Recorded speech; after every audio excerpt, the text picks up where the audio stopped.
Liquasoaf World originally had no life. It had an atmosphere of mostly nitrogen and carbon dioxide. The temperature was suitable for life, but it was somewhat higher than optimal. The humans were the first species to arrive on Liquasoaf World. The planet is called Liquasoaf World because it was originally colonized by Liquasoaf Transportation. Liquasoaf established the colony so that they could charge people money to travel there. They established a base in the northern part of the Liquasoaf mainland. The atmosphere did not have any oxygen, so everyone had to either stay inside or wear spacesuits. The food was grown in greenhouses. In order to make the planet more livable, Liquasoaf released algae into the ocean, but nothing that could eat the algae. The algae absorbed carbon dioxide and released oxygen.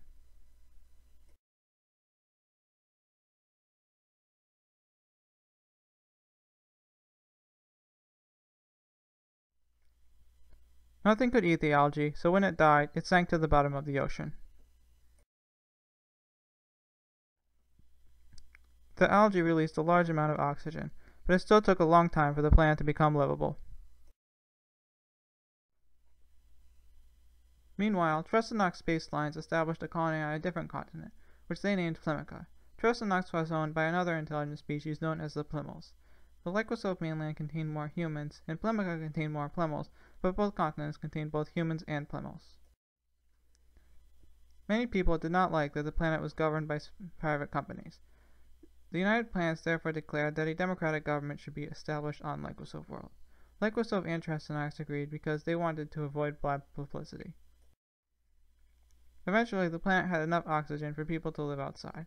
The reduced carbon dioxide decreased the planet's temperature, but it remained warm enough for life. People therefore introduced many more species to the planet. The government hired scientists to plan all of Liquasoaf World's ecosystems. Based on the plans, the government funded the introduction of some species and prohibited the introduction of some species. Most of the species introduced to the Liquasoaf mainland are native to Human World. Most of the species introduced to Plimica are native to Plimo World.